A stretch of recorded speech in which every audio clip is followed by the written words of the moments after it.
राधे कृष्णा। कैसे हो आप सभी? आई होप, उम्मीद करती हूँ सभी अच्छे होंगे, स्वस्थ होंगे, मस्त होंगे। आज मैं लेके आई हूँ पूर्णिमा के दिन यह है पावन पवित्र कथा और मंत्र आरती। अगर आप हमारे चैनल पर नए हो तो जल्दी से आप हमारे चैनल को सब्सक्राइब कीजिएगा। कथा पसंद आई तो लाइक कीजिएगा और शेयर कीजिएगा। आज इस कथा में मैं आपको बताऊंगी कि पूर्णिमा का व्रत करने से कितना फल मिलता है। इसकी कोई ही गिनती नहीं है। श्री सत्यनारायण भगवान की यह कथा सुनने मात्र से होती है सभी इच्छाएं पूर्ण। तो चलिए आप हमारे साथ बने रहना। क्या होता है कि एक गांव में एक साहूकार रहता है। उसके पास सब कुछ होता है लेकिन संतान नहीं होती है। तो वह नाव पर व्यापार करता है। व्यापार करते करते उसको एक स्थान पर बहुत लोग दिखे। तो वो क्या कर रहे थे? वहाँ पर श्री सत्यनारायण भगवान की कथा कर रहे थे। तो वह वहाँ पर जाकर हाथ जोड़कर खड़ा हो गया और सबसे पूछने लगा, ये आप क्या कर रहे हैं? ये सब करने से क्या होता है? क्या फल मिलता है? मुझसे कहो, आप सबका बड़ा उपकार होगा मेरे। तब सब कहते हैं कि सुनो भाई, ये श्री सत्यनारायण जी का व्रत है। इसको अच्छी तरह करने से विधि के साथ संतान की प्राप्ति होती है। जो कुछ भी मन में कामना वो सब पूर्ण होती है। तब वह मन में इस ऐसे निश्चय करके जाता है और अपने पत्नी को कहता है कि अब से मैं भी श्री सत्यनारायण जी का यह व्रत करूँगा। मेरे सब संतान हो जाएगी तब मैं भी इस व्रत को करूँगा। ऐसा संकल्प उसने कर लिया। अब भगवान की कृपा से उसके घर में एक कन्या का जन्म होता है। तो वह कन्या दिनों दिन इसी तरह बढ़ने लगी जैसे शुक्ल पक्ष का चंद्रमा बढ़ता है। उस कन्या का नाम कलावती रखा गया। लीलावती ने मीठे शब्दों से अपने पति से कहा, प्राणनाथ, आपने संकल्प किया था कि आप व्रत करोगे, आप व्रत करिए। तब पति ने कहा, इसके विवाह पर करूँगा। तब वह दूध भेजकर लड़की के वास्ते सहयोग वणिक पुत्र को लाने के लिए भेज दिया। तो वह विवाह के समय भी व्रत करना भूल गया। अब भगवान ने उसे श्राप दिया कि तुम्हें दारुणा दुख प्राप्त होगा।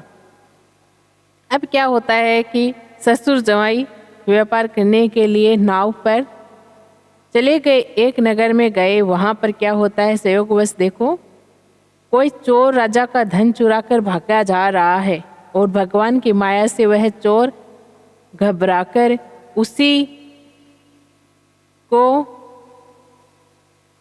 धन को वह ससुर जवाई ठहरे होते हैं वहाँ पर चुपके से रख के आ जाते हैं।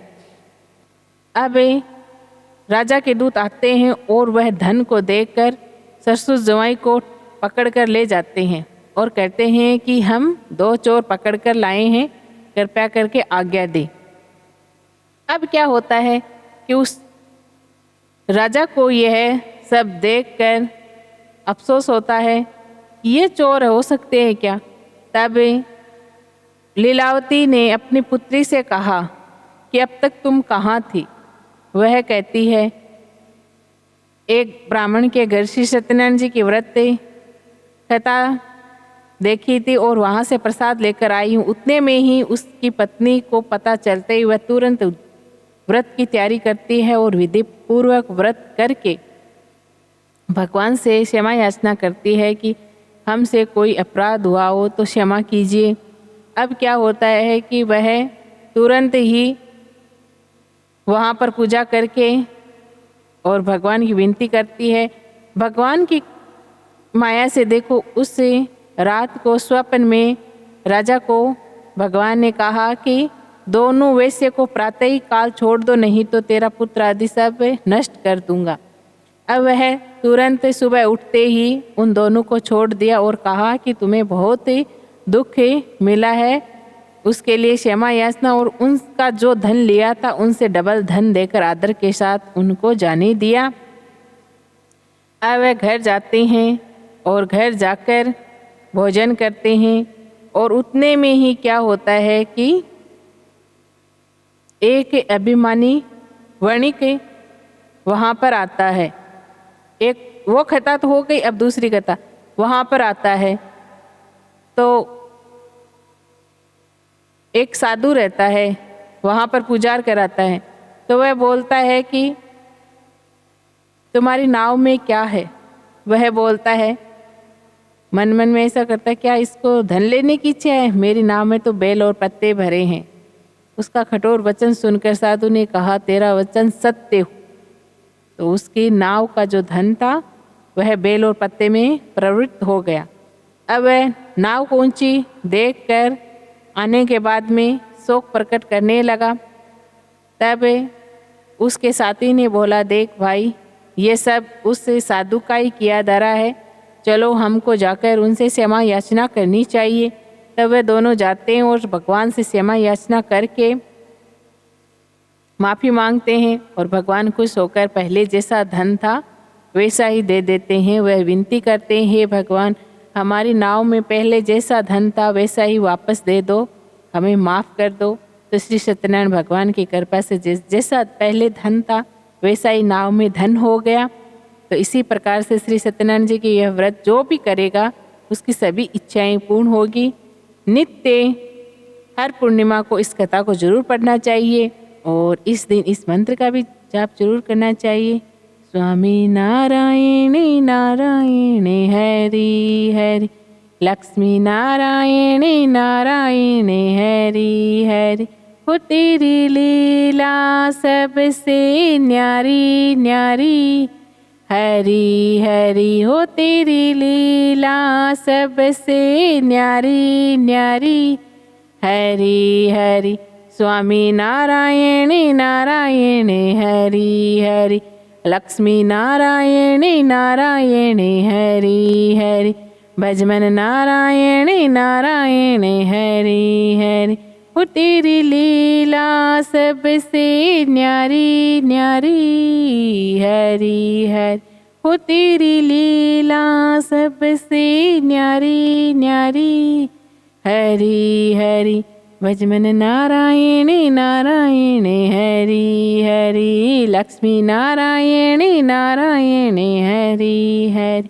हो तेरी लीला सबसे न्यारी न्यारी, हरि हरि। भजमन नारायण नारायण हरि हरि, सत्य नारायण नारायण हरि हरि, लक्ष्मी नारायण नारायण हरि हरि। जय लक्ष्मी रमणा, ओ स्वामी जय लक्ष्मी रमणा। सत्यनारायण स्वामी जन पातक हरणा, ओम जय लक्ष्मी रमणा। रतन जड़ित सिंहासन अद्भुत छवि राजे, नारद करत निरंजन घंटा ध्वनि बाजे। ओम जय लक्ष्मी रमणा। प्रकट भई कलिकारक दिज को दरस दियो, बूढ़ो ब्राह्मण बन कर कंचन महल कियो। जय लक्ष्मी रमणा।